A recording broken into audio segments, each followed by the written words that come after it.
પુરાણ જેનું કથન કર્યા કરે છે મનુ મહારાજનો નાનો દીકરો પ્રિયવ્રત છે. પ્રિયવ્રતો ભાગવતઃ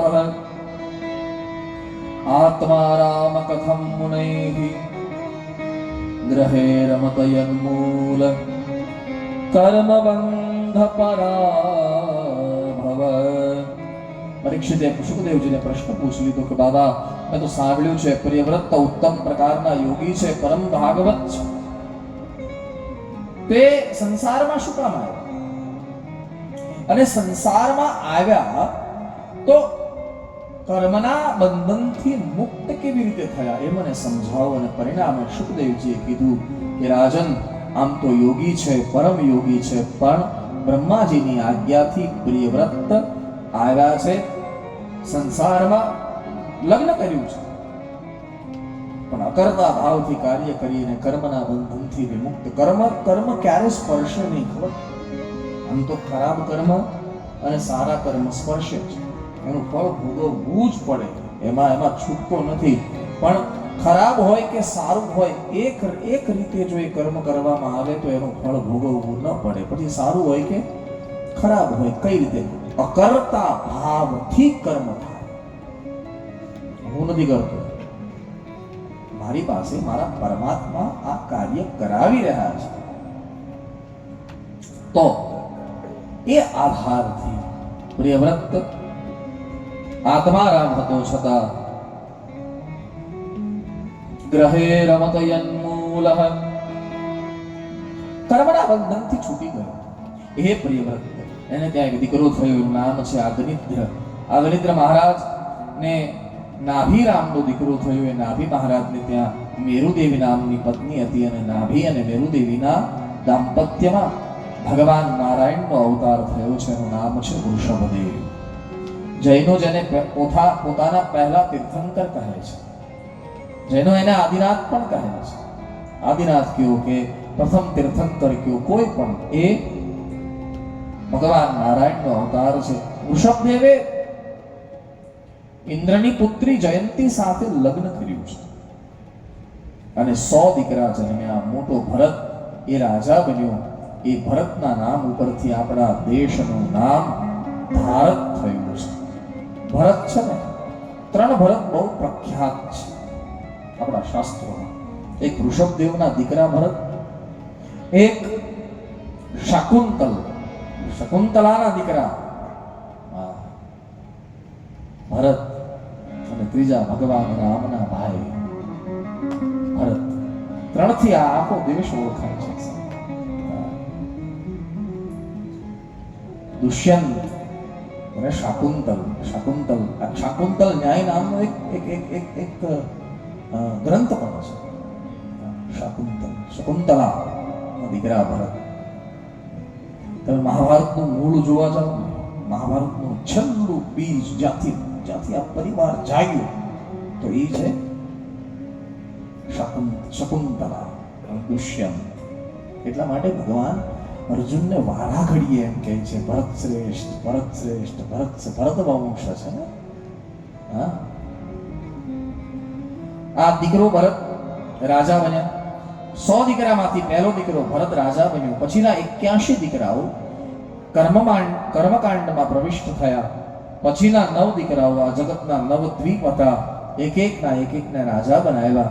અને અંતિમ પ્રકારના 9 હતા, એ ઉત્તમ પ્રકારના યોગી હતા. એટલે એ વખતનો સમાજ એને યોગેશ્વર નામે ઓળખતો હતો, જેની કથા ભાગવતના 11 સ્કંદમાં બહુ વિસ્તારથી આપી છે. એના નામ પણ છે કવિ, હરિ, અંતરિક્ષ, પ્રબુદ્ધ, પીપલાયન, આવિર્હોત્ર, ચમસ, દ્રુમિલ અને કરભાજન. આ 9 નામ છે. ભરતના 2 પેટા જન્મની કથા આવી, એક હરણ ભરત અને એક જડ ભરત. એ બધી કથા કરી. રઘુગણને ભરતજી ઉપદેશ આપ્યો. ભવાટવીનું વર્ણન થયું. 6ના આરંભમાં પરીક્ષિતે પાછો એક પ્રશ્ન પૂછ્યો કે બાબા, નરકથી બચવાનો ઉપાય શું? નિવૃત્તિ માર્ગ કથિત આદો ભગવતામ યથા કર્મયોગોપલબ્ધેન બ્રહ્મણા યદ સંસ્રતિ. તમને નિવૃત્તિ અને પ્રવૃત્તિ માર્ગની ઘણી બધી કથા સંભળાવી, પણ હવે નરકથી બચવા માટે શું કરવું જોઈએ એ મને સંભળાવો. અને પરિણામે સુખદેવજીએ જવાબ આપ્યો કે રાજન, પોતાની જાતને જેને નરકથી બચાવવી હોય એણે પોતાની જાતને સંપૂર્ણ નિષ્પાપ બનાવવી પડે. પરીક્ષિત ગભરાયો. પરીક્ષિતે વિચાર કર્યો કે હું પાપ કરીને બેઠો છું એટલે ક્યાંક મારે નરકમાં તો નહીં જવું પડે.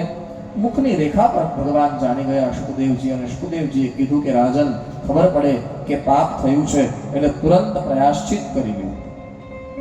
પણ હે રાજા, પ્રાયશ્ચિતનો મોકો જીવનમાં એકાદ વાર લઈ શકાય. રોજ પાપ કરો ને રોજ પ્રાયશ્ચિત કરો એમ ન થાય. આ જગતમાં કોઈ એવું જળ નથી, આ જગતમાં કોઈ એવું સ્થાન નથી કે જાણી જોઈને કરેલું પાપ મટાવીશ. હા, ગંગાજી પાપ ધોવે છે કે નહીં? હા કે ના? હા, ધોવે છે. તો હવે જઈને કહી આવવું પડશે કે ઈ રહેવા દો. કેમ? ભલે ગંગાજી તો પાપ ધોતા હોય તો માણસને ઇનડાયરેક્ટલી ઇન્સ્પિરેશન મળે, એટલે કે ઇનડાયરેક્ટલી પ્રેરણા મળે કે આખું વર્ષ પાપ કરવાનું, પછી ગંગાજીમાં જઈને નાહી આવવાનું. એટલે ના, ગંગાજી પાપ નથી ધોતા. ના, તમે જો માનતા હો ગંગાજી પાપ ધોવે છે તો નહીં. હા, ધોવે છે. કયા ધોવે છે?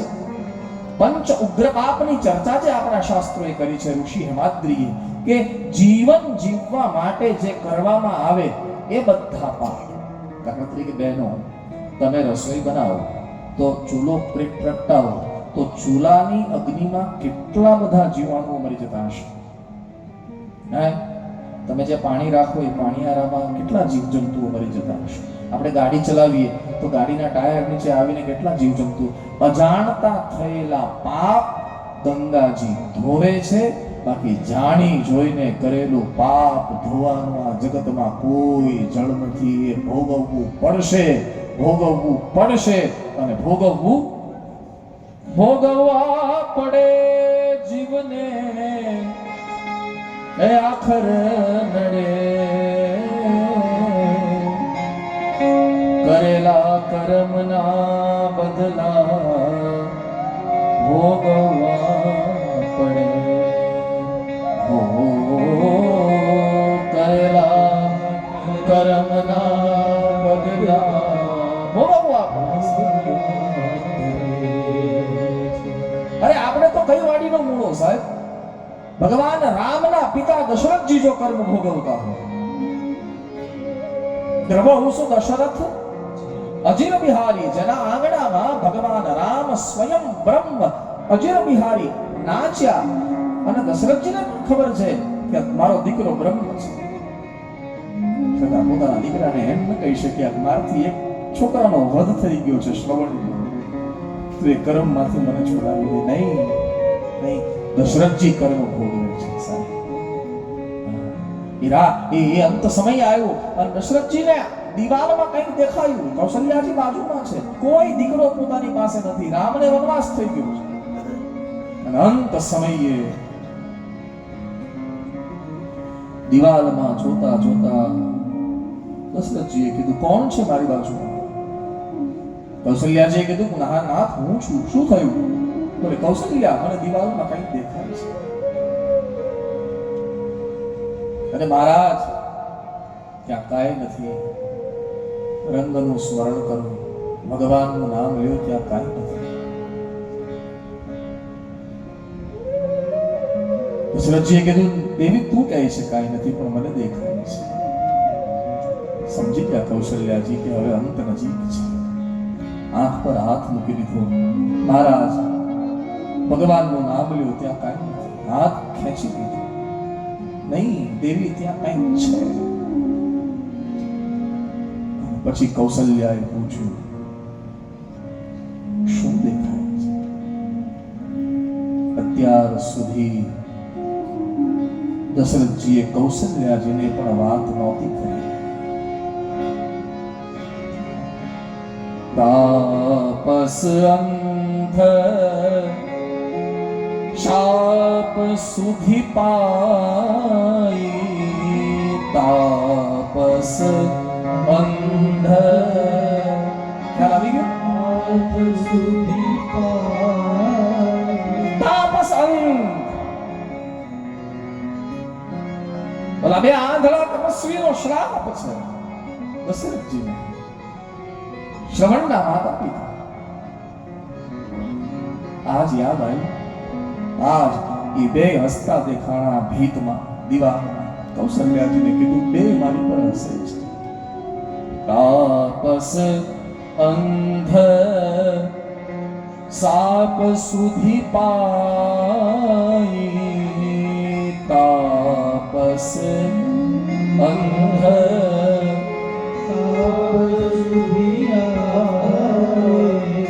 कौसल्य ही सब कथा सुनाई. કૌશલ્યા ને પછી બધી કથા કરી. મારાથી એક અપરાધ થઈ ગયો છે યુવાની. હા, એ શબ્દ ભેદી બાણ મેં છોડી દીધું. ક્યાંક વિદ્યા હતી ત્યારે શબ્દ જે જગ્યાએથી આવે ને એ જ જગ્યાએ બાણ છોડો એટલે વિંધાય છે. શબ્દ ભેદી બાણ. મને ખબર નહોતી કે જનાવર નથી, જાનવર નથી, શ્રવણ છે.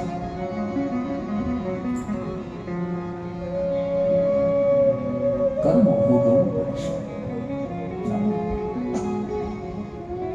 એટલા માટે હું હમણાં એક વાત કહેતો રહું છું, ડરના જરૂરી है. डरना जरूरी है. धर्म से नहीं, अपने कर्म से डरना जरूरी है. डरવું જોઈએ માણસ.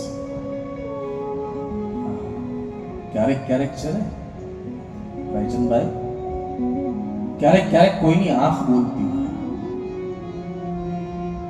ક્યારેક ક્યારેક કોઈનો પૈસો બોલતો હોય, ક્યારેક ક્યારેક કોઈની જુવાની બોલતી હોય, ક્યારેક ક્યારેક કોઈનું ચરિત્ર બોલતી હોય, ક્યારેક ક્યારેક કોઈની જીભ બોલતી હોય, ક્યારેક ક્યારેક કોઈની સત્તા બોલતી હોય. પણ આ બધા શાંત થઈ જાય ક્યારે?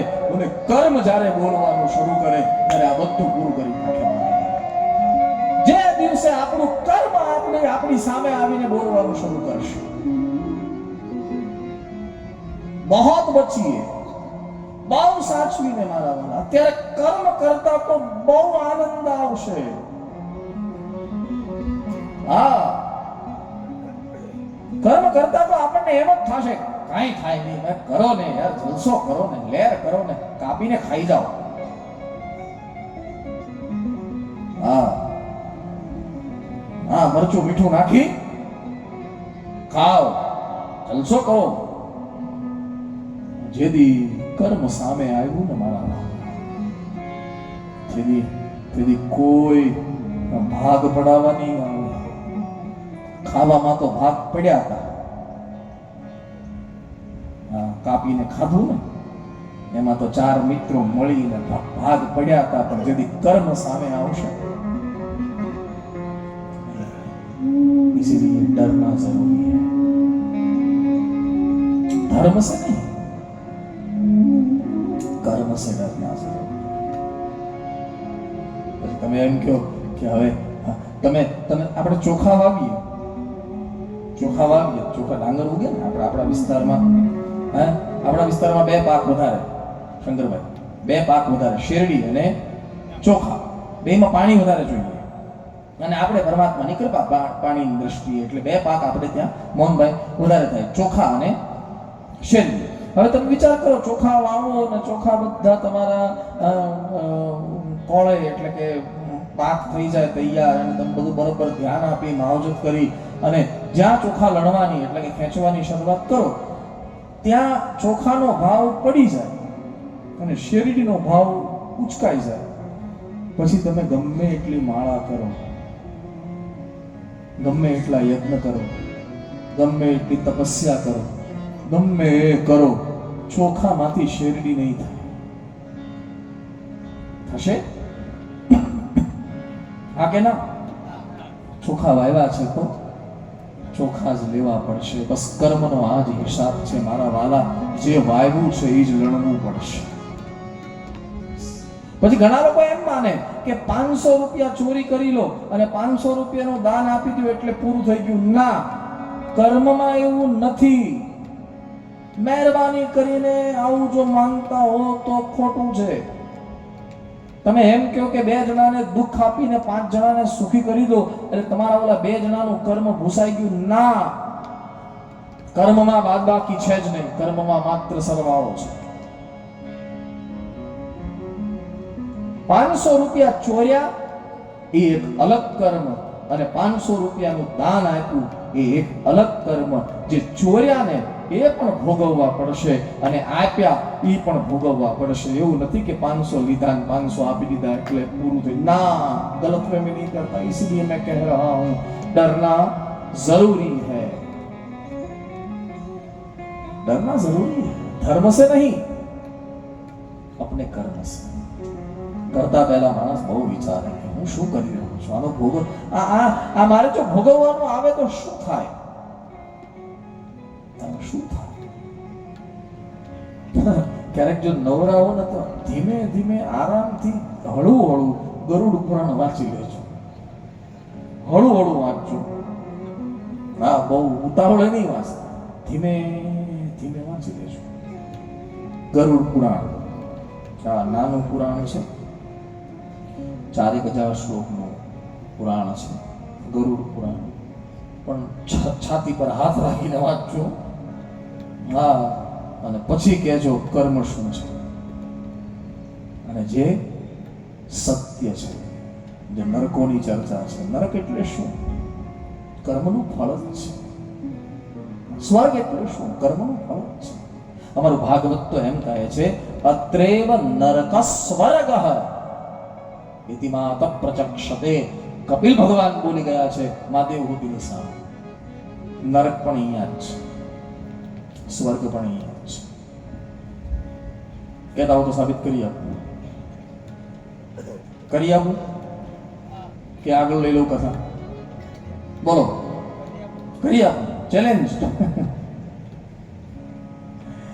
તો વ્યંગમાં કહું છું સાહેબ, કોઈ વ્યક્તિ 15 વર્ષ દારૂ પીવે, કર્મ કરે, 15 વર્ષ દારૂ પીવે, અને પછી એનું લીવર ખરાબ થઈ જાય, કિડની ખરાબ થઈ જાય, અને પછી ડોક્ટર એમ કે હવે આનો કાંઈ ઉપાય થઈ શકે એમ નથી, આ માત્ર ને માત્ર 6 મહિના જીવશે, એનાથી વધારે આ વ્યક્તિ જીવી શકશે નહીં. પથારીમાં એ માણસ પડ્યો હોય તો તમે મને કહો, એ 6 મહિના એ નરકમાં છે કે સ્વર્ગમાં? આ નરક ક્યારે ભોગવવાનું આવ્યું? જ્યારે સુખ લીધું સ્વર્ગનું, એટલે કે કર્મ કર્યું પીવાનું. પીડા છે. અને તમારી પાસે 5 લાખ રૂપિયા હોય ને તમે કોઈ જગ્યાએ મંદિર બનતું હોય ને તમારા 5 લાખ રૂપિયા તમે સત્કર્મમાં એટલે કે મંદિરમાં આપી દો, અને મંદિર વાળા પછી તમારી તકતી લગાવે કે ફલાણા ભાઈ તરફથી 5 લાખ રૂપિયાનું આ માતબર દાન મળ્યું છે.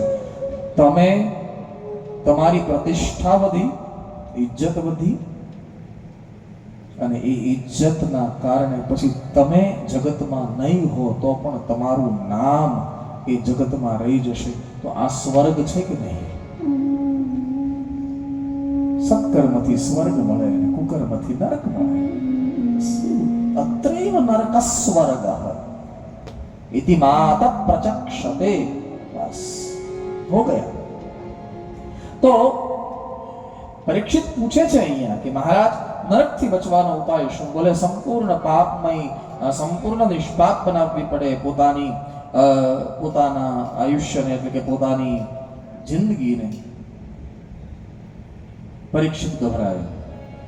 પરીક્ષિતે વિચાર કર્યો, પાપ કરીને બેઠો છું, મારે ક્યાંક ભોગવવું ન પડે. અને શુકદેવજીએ વિચાર કર્યો કે રાજા ગભરાયો છે, એટલે પરિણામે શુકદેવજીએ કીધું કે રાજન, એ પાપ થાય ને તો એકાદ વાર પ્રયાશ્ચિત કરી લો. પણ એકાદ વાર થાય, રોજ પાપ કરો ને રોજ પ્રયાશ્ચિત કરો એમ નહીં. એના કરતા સારું એ છે, પાપ કરીને પછી પ્રયાશ્ચિત કરવું, એના કરતા માણસ પાપ જ ન કરે એ ઉત્તમ છે. સુજલભાઈ અહીંયા આગળ આવી જાય, આવી જાય છે જગ્યા, આવી જાય. કીકુભાઈ આવ્યા છે, ક્યાં છે? આવી જાઓ, આગળ આવી જાઓ. તમારું તો ગામ છે બાપુ. હા, આવો. હા, પાપ જ ન કરે બસ. અમારા સૌરાષ્ટ્રમાં એક એક સંત થઈ ગયા. એના નામથી જ આખું ગામનું નામ છે પીપા ભગત. પીપા વાવ છે, હા, રાજુલાની બાજુ પીપા વાવ. એ પીપા ભગતનું એક બહુ સુંદર બયાન છે. પીપા પાપ ન કીજીએ. કળિયુગમાં છે ને સાહેબ, પુણ્ય કરી શકો કે નહીં એની બહુ ચિંતા નહીં કરતા, પાપ ન કરો ને એ જ પુણ્ય છે. બહુ સીધો સાદો અર્થ, બહુ અને ગમે એવો અર્થ છે. પીપા પાપ ન કીજીએ હોય બડ પુણ્ય સમાન. કોઈ જોઈ રહ્યું છે આપણને, કોઈ જોઈ રહ્યું છે. આપણે કોઈ મોલમાં જઈએ તો બોર્ડ માર્યું હોય ને, you are under surveillance, CCTV. હા, બોર્ડ માર્યું હોય કે નહીં? હે સતીશભાઈ? પછી આમ સીસીટીવી ને જોઈને પછી આમ બધા આમ કેવાય ટેન્શનમાં આવી જાય. એ જોતો વિડીયો છે, જોતો ધ્યાન રાખજો, ઓય વિડીયો છે. આવું ગમે એમ બોલે નહીં, ગમે એ ફેંકે નહીં. કેમ? તમને કોઈ જોઈ રહ્યું છે, હે ને? બસ જેમ આપણે કોઈ બિલ્ડિંગમાં જઈએ અને આપણને કોઈ જોઈ રહ્યું છે, એવી રીતે એક સ્મરણ પણ રાખો કે હું ગમે ત્યાં જાઉં, પરમાત્મા મને જોઈ રહ્યા છે. You are under surveillance. ચિત્રગુપ્તનો અર્થ શું છે? ગુપ્તમાં ચિત્ર પાડીને ભગવાનને મોકલ્યા કરે કે જો આને આ કામ કર્યું, આને આ કર્મ કર્યું, આને આ કર્મ કર્યું. ગુપ્ત ચિત્રગુપ્ત. હે રાજન, પાપ કરે નહીં માણસ તો એ પુણ્ય છે. પાપ કરે ક્યાં સુધી? જ્યાં સુધી આમાં જ્ઞાન નથી ત્યાં સુધી. અને જ્ઞાન જન્મે એટલે પાપ કરતો અટકી જાય. જ્ઞાનાગ્નિ એટલો પ્રબળ છે કે રાજન માણસના પાપને બાળી દે. પણ એક તકલીફ છે. તકલીફ એ કે ઓલા મૂળિયા રહી જાય, અને એ મૂળિયા પાછા ક્યારે ઉગે એનું કાંઈ નક્કી નહીં. એના કરતા 100 ગણી ભક્તિ શ્રેષ્ઠ છે કે ભક્તિના જળમાં માણસનું પાપ ધોવાય છે. રામ ભગતિ જલ બિનુ ખગરાઈ. ભૂષણજી મહારાજ, રામ ભગતિ જલ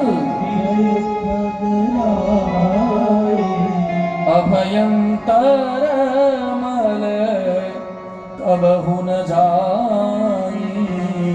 અભયંતર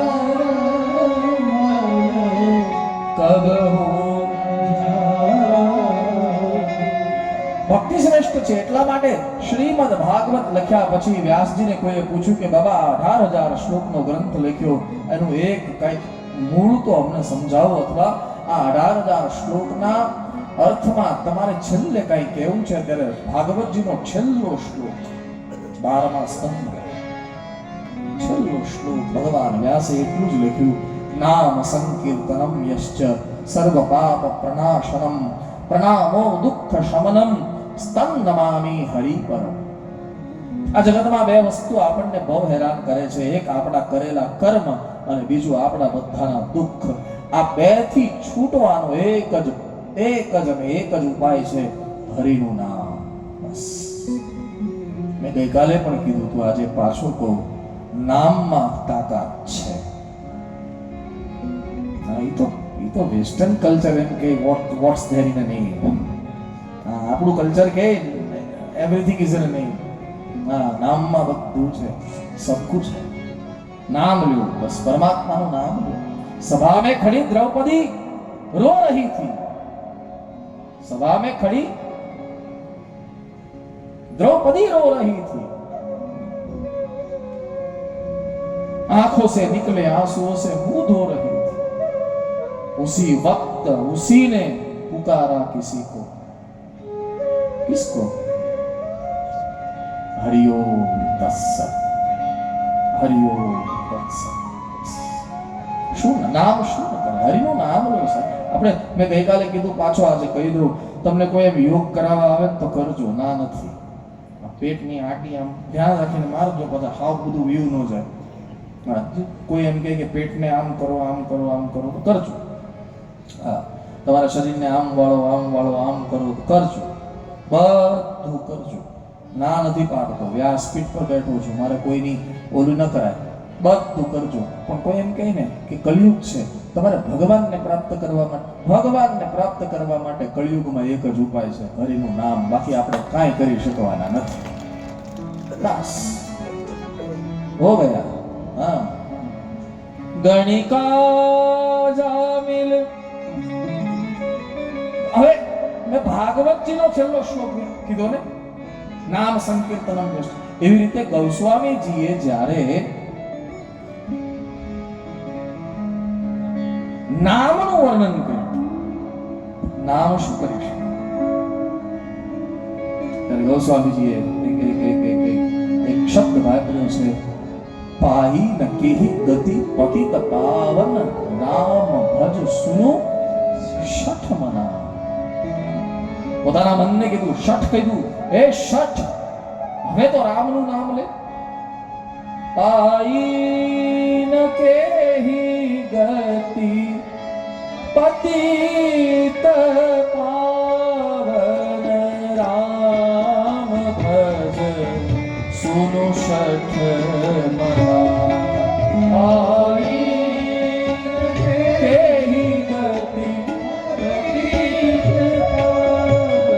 રામ ભજ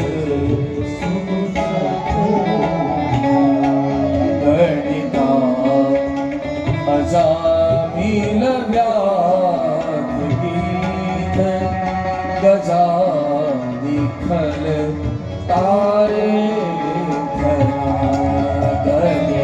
ગણિકાને તારી, અજામિલને તાર્યો, વ્યાધ ગીત ગજ તારે ધરા, ગજ તારે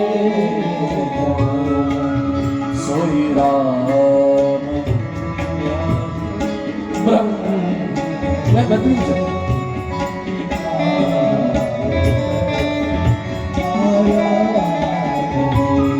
આયો પરમ વિસરામ, રામ સમાન નહીં.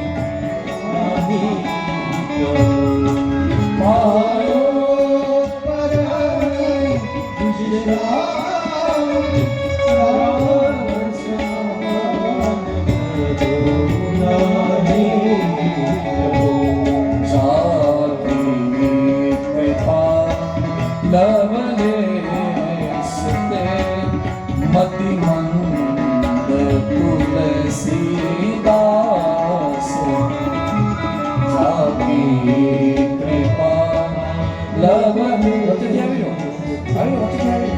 મતિ મંદ તુલસીદાસ. અજામિલ વ્યાધ ગીત ગજા દીખલ તારે ઘના. ગણિકા અજામિલ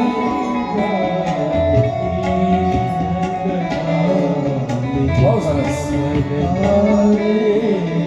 સુખાલા સાંઈ સંસ્થાન, અને એમને કોણ ન ઓળખે? સુખાલા જ નહીં, આપણો વલસાડ જિલ્લો જ નહીં, ગુજરાતમાં જેને કોણ ન ઓળખે? આપણા પ્રકાશભાઈ પટેલ, સુખાલા સાયન્સ. જોકે હવે બધી જ નિવૃત્તિ લઈને માત્ર ને માત્ર ભગવાન સાંઈના સેવામાં જેનું જીવન છે. પ્રકાશભાઈ આપનું સ્વાગત છે મારી વ્યાસપીઠ તરફથી. પધારો. હા, અહીંયા સુખાલામાં આવું ને તો મને મને મને મને શંકરભાઈ, સુખાલામાં આવું ને તો અમુક ઘર એવા છે કે જ્યાં મને બીજું પણ લાગે જ નહીં.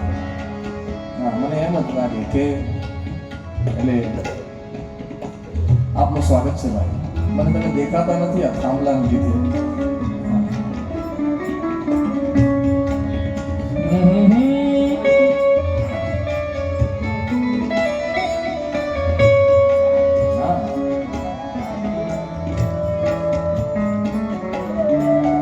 તો આપણી ચર્ચા ચાલે છે કે રામ નામથી શું ન થાય. ગણિકા અજામિલ વ્યાધ ગીત ગજાધિક ખલ તારે ઘના.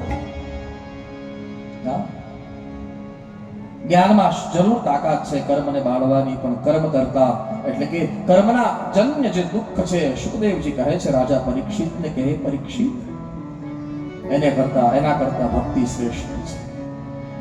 ભક્તિ આપણે કળિયુગમાં શું કરી શકવાના છીએ કયો? હા, યજ્ઞ સંભવ છે આપણાથી? યજ્ઞના મૂળ સ્વરૂપ આપણી સાથે સંભવ છે ખરા? અત્યારે યજ્ઞ કરાવનારા એ યજમાનો પણ નથી, અને યજ્ઞ કરાવનારા એ બ્રાહ્મણોનો પણ અભાવ છે. યજ્ઞ કરાવવા માટે જે સામગ્રી આપણા શાસ્ત્રોએ લખી છે, એ સામગ્રી એકઠી કરવી અઘરી છે. સત્યનારાયણ ભગવાનની કથામાં એમ લખ્યું છે કે સોનાનો સિક્કો ભગવાનને ચડાવવો લ્યો. હવે બ્રાહ્મણ તમને લિસ્ટ આપે ને એમ કહે કે 10 ગ્રામનો એક સિક્કો, તો અત્યારે ભાવ સાંભળ્યો છે? ના, આપણે બ્રાહ્મણને બોલાવીએ કોઈ દિવસ કે આને બોલાવાય નહીં. જે રૂપમાં જે સામગ્રીઓ લખી છે એ સામગ્રી અર્જિત કરવી અત્યારે આપણા બોલામાં નથી. યજ્ઞ કરવું અઘરું છે. તપ કોણ કરી શકે એમ છે? કોણ કરી શકે એમ છે? આપણી સહન શક્તિ છે નહીં. ધીરજ છે આપણી પાસે? તપમાં આ બધી વસ્તુઓ આવે. અરે આપણે તો શું છે સાહેબ, બાકડાને કલર માર્યો હોય ને, બાકડા કલર માર્યો હોય ને, પછી બાકડા પર બોર્ડ માર્યું હોય કે તાજો કલર છે, કોઈએ બેસવું નહીં, છતાં આપણે આંગળી જઈને અડાડીએ સાચું છે કે નહીં. આટલી ધીરજ નથી આપણામાં. તપમાં આ બધું આવે, કઈ કરી શકવાના છીએ નહીં. કલીન વિરાગ જોગ જાગ તપુ ત્યાગ રે. ત્યાગ છે આપણી પાસે? નથી. તમારી પાસે હોય મને કઈ વાંધો નથી, હું મારી વાત કરું છું. મારી પાસે જરાય ત્યાગ નથી. વૈરાગ્યની તો દૂર સુધી કોઈ પણ ઓલી નથી. મારી વાત કરું, મને નજીક ક્યાંથી પડે ઈશ્વર? મારી જોવાનું છે. યજ્ઞ કરવાની મારી વાત કરું છું. યજ્ઞ કરવાની કેપેસિટી મારામાં છે નહીં. તપની કેપેસિટી છે મારી પાસે નહીં. ત્યાગ વૈરાગ્યના નામ તો મને ભગવાન ક્યાંથી નજીક પડે? બોલે મને ભગવાન સ્મરણથી નજીક પડે. બસ સૌએ પારખી લેવું જોઈએ પોતપોતાનો. કોઈની બુદ્ધિ પર ચાલવા કરતા પોતે જ નક્કી કરી લેવું જોઈએ કે મને ભગવાન ક્યાંથી નજીક. સુખાલા જવું છે તો પોતે જ નક્કી કરો ને કે કયા રસ્તે જાવ તો હું જલ્દી પહોંચું. બસ. બાકી સમજાવવા વાળા તો ઘણા આવશે. તમારા ભગવાન આમ છે ને અમારા ભગવાન આમ કરવા વાળા તો ઘણા આવશે. સંપ્રદાયોમાં વેચવા વાળા ઘણા લોકો આવશે. બધું જ કરશે તમારી સાથે, પણ આપણે એટલો જ નિર્ણય કરવાનો છે કે મને ઈશ્વર ક્યાંથી નજીક પડે છે, ત્યાંથી પકડી. હા, કલીન વિરાગ જોગ જાગ તપુ. અને હવે પછીની જેટલી પણ કથા છે ભાગવતમાં, ભગવાન સુખદેવજીએ જે કથા શ્રીમદ ભાગવતમાં પરીક્ષિતને હવે પછી સંભળાવી છે, બધી જ નામ સંકીર્તનની કથા છે. નામ લેવાથી શું થાય? અજામિલ નામનો એક બ્રાહ્મણ, દાસીપતિ રજામિલ નામના નષ્ટ સદાચારો શ્રીમદ ભાગવત કહે છે. પોતાના નાના દીકરાનું નામ નારાયણ રાખ્યું, અને નારાયણ નામ રાખવાથી નાના દીકરા પર મમતા બહુ હોય છે મા બાપને, એટલે આખો દિવસ નારાયણ નારાયણ કર્યા કરે અને ભગવાન નામ જમા કર્યા કરે. અંત સમય આવ્યો અને અંત સમયે પોતાનો દીકરો નારાયણ યાદ આવ્યો, અને એ નારાયણ નામ મુખમાંથી નીકળી ગયું. હવે જ્યાં મુખમાંથી નારાયણ નામ નીકળી ગયું ને મારા વાલા, એટલે ભગવાનના પાર્ષદો લેવા. યમરાજો જીવ ખેંચતા હતા, એમાં પાર્ષદો આવી ગયા, અને પાર્ષદોએ કીધું કે હવે તમારો અધિકાર નથી આના પર અમારો અધિકાર છે. કેવી રીતે? બોલે એને નારાયણનું નામ લીધું છે. હા, અમે પણ સાંભળ્યું, પણ એ તમારા ભગવાન નારાયણ નહીં, એનો દીકરો નારાયણ. ત્યારે પાર્ષદોએ કીધું કે ભગવાનનું હોય કે દીકરાનું હોય એની સાથે અમારે કોઈ લાગતું વળગતું નથી. નામ નારાયણનું છે ને અમારી માટે આટલું કાફી છે. બસ 14 વર્ષનું આયુષ્ય બાકી હતું. અતિ પાપ કરે એનું આયુષ્ય પરમાત્મા ઓછું કરે. 14 વર્ષનું આયુષ્ય બાકી હતું. એ નારાયણનું નામ લેવાથી અજામિલને 14 વર્ષનું આયુષ્ય મળ્યું. પછીના 14 વર્ષ એણે સંન્યાસ લીધો અને એણે વિચાર કર્યો ખોટે ખોટું નામ લીધું તો આટલો ફાયદો થઈ ગયો, તો સાચો ભાવ તો કેટલું થાય. એ અજામિલને તાર્યો નામ સંકીર્તન. વૃત્રાસુર નામના રાક્ષસને પરમાત્માએ તાર્યો વિશુદ્ધ હૃદયથી, જેણે પરમાત્માને પુકાર્યા છે. હા, એક રાક્ષસ કુળમાં જન્મેલો દીકરો, 7 વર્ષનો દીકરો પ્રહલાદ તરી ગયો, બચ્યો, એની સાથે કવચ રહ્યું. એ શેનું કવચ? નામ. હિરણ્યકશ્યપુનો કેટલા વરદાન લઈને બેઠો હતો મારા વાલા. હા, આપણે તો બધા કથાને જાણીએ છીએ કે એને તો બ્રહ્માજી પાસે રાત્રે ન મરું, દિવસે ન મરું, ને સવારે નહીં, ને સાંજે નહીં, ઘરમાં નહીં, ઘરની બહાર નહીં, કેટલા બધા વરદાન લઈને બેઠો હતો. પણ છતાં ભગવાને જો કંઈક બાકી રાખ્યું. હા, લેખક આગળ લખ્યા તાત પ્રહલાદને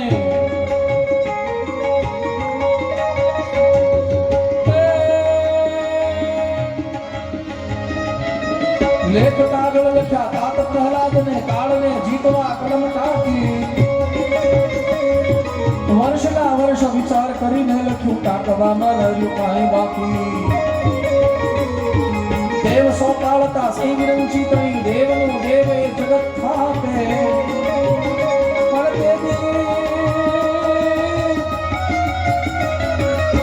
રદ બન્યા કાગળો એક એવી ગતિ,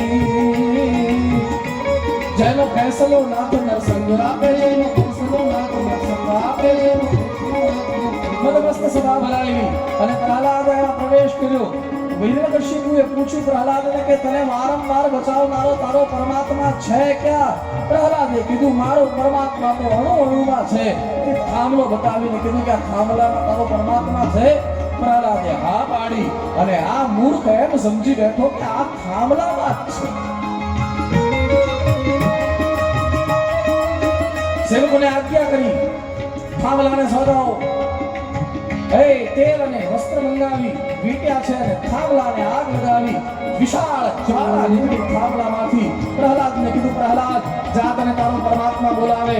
આલિંગન આપી દે અને ધીરે ધીરે ધીરે 7 વર્ષનો બાળક પગલા ભરતો ભરતો આવ્યો થાંભલા પાસે. જ્વાળ લાગી, ગભરાયા. પ્રહલાદે નિર્ણય કર્યો આજે મારું મૃત્યુ નિશ્ચિત છે, આજે મને કોઈ નહીં બચાવી શકે. પણ ત્યાં પરમાત્માએ દિવ્ય લીલા કરી. નીચેથી ઉપર સુધી એક લાલ કીડીની લાઈન જતી દેખાણી. પ્રહલાદે વિચાર કર્યો કે આ ધગધગતા થાંભલામાં જો કીડીને કાંઈ ન થાય તો પરમાત્મા મને કાંઈ ન થવા દે. અને પરિણામે પરમ ભૂજ મેં પકડી લીધો. જ્યાં આલિંગન આપ્યું પણ ત્યાં તો થાંભલો ફાટ્યો. ભગવાન નરસિંહ પ્રગટ્યા. ધડ માણસનું, શરીર માણસનું અને મસ્તક સિંહનું. દોડ્યા સીધા હિરણ્યકશ્યપુ. હિરણ્યકશ્યપુ ઘરમાં ઘૂસવા ગયો તો પાછળથી આંખી પોતાના સાથળ પર સુવડાવી. અરે હિરણ્યકશ્યપુને કીધું કે લાવતો ઓલો બ્રહ્માજી વાળો કાગળિયું. તે કીધું તો રાત્રે ન મરું, દિવસે ન મરું. વૈશાખ શુક્લ 14 વિશાલ રવિયસ્ત હો સંધ્યા કાલ. રાત્રે ન મરું, દિવસે ન મરું, સંધ્યાનો સમય. ઘરમાં નહીં, ઘરની બહાર નહીં, ઉમરામાં, આકાશમાં નહીં, પાતાળમાં નહીં, સાફળમાં. પોતાના લખ બતાવીને કીધું કે લીલા છે કે સુકાઈ ગયેલા? ના પાડી, કોઈ જવાબ નહીં. અસ્ત્ર છે કે શસ્ત્ર? કોઈ જવાબ નહીં. છેલ્લે હિરણ્યકશ્યપુએ એવું લખાયું હતું કે બ્રહ્માજી તમારો બનાવેલો એક પણ જીવ મને મારી ન શકે. ભગવાન નરસિંહે કીધું કે હવે તું મને બતાવ કે મેં બ્રહ્માને બનાવ્યો કે બ્રહ્માએ મને બનાવ્યો. કોઈ જવાબ નહીં. અને હિરણ્યકશ્યપુને ચીરી નાખ્યો, કાળજું કાઢી પછાડ્યું. એટલા બધા ક્રોધમાં છે. હવે ભગવાનને શાંત કોણ કરે? અને બ્રહ્માજીએ પ્રહલાદને ધક્કો માર્યો. પ્રહલાદ જ્યાં સામે આવ્યો એટલે ભગવાન નરસિંહનો ધીમે ધીમે ધીમે ક્રોધ શાંત થયો. પ્રહલાદને નજીક બોલાયો, પોતાના ખોળામાં બેસાડી અને પશુ છે ને જેની પર પ્રેમ કરે ને એને ચાટે. હા, ભગવાન નરસિંહે પ્રહલાદને ચાટ્યો અને પ્રહલાદે ભગવાન નરસિંહની સ્તુતિ કરી છે. સવે ભગવાનના નામનો જય જયકાર કર્યો. બોલીએ નરસિંહ ભગવાન કી જય. બ્રહ્માદય સુરગણા મનયોત સિદ્ધા સત્વે કથા મતયો વચસામ પ્રવાહો.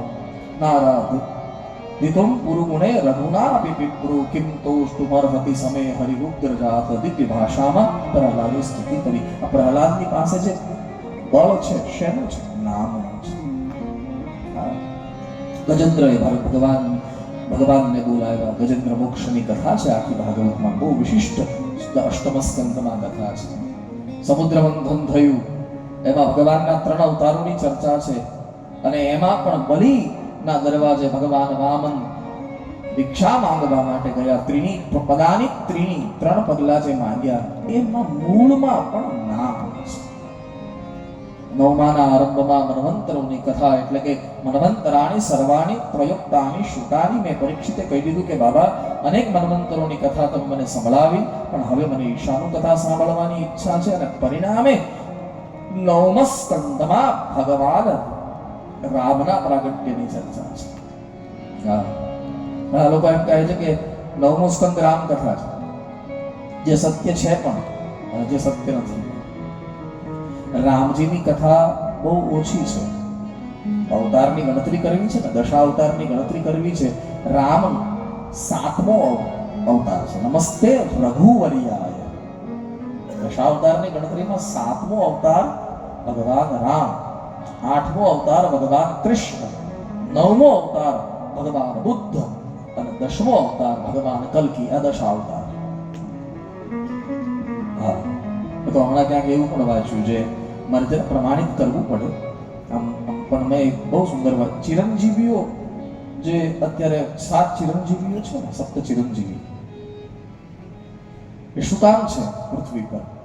જ્યારે ભગવાન કલ્કી અવતાર લેશે ત્યારે રાક્ષસોને મારવા માટે આ 7 ચિરંજીવીઓ ભગવાનનો સાથ આપશે એટલા માટે છે. મેં અત્યારે કેમ જેનો પ્રમાણમાં જરા ચૂંટાવવું પડે, એમને વાત ન થાય ક્યારેક. તો રામજી એ દશા અવતારની એક કડી છે, 7મો અવતાર છે. એટલા માટે ભગવાન રામ નું પ્રાગટ્ય, એની કથા ભગવાન વ્યાસે પણ 2 જ અધ્યાયમાં કરી. 9 અને 10, આ 2 જ 9મા સ્કંદના 9મો અને 10મો અધ્યાય, આ 2 જ રામ કથા. પણ રામજીએ કેટલા યજ્ઞ કર્યા, કેટલા અનુષ્ઠાન કર્યા, કેટલું તપ કર્યું, પોતે કેટલું તપ કર્યું, વનમાં ગયા, સીતાજીનું હરણ થયું, રાવણને માર્યો, સેતુ બાંધ્યો. આ બધી જે મુખ્ય કથાઓ છે ને, એને સ્પર્શ કરી અને વ્યાસજીએ રામ કથા લખી છે. 10માના આરંભમાં 10મા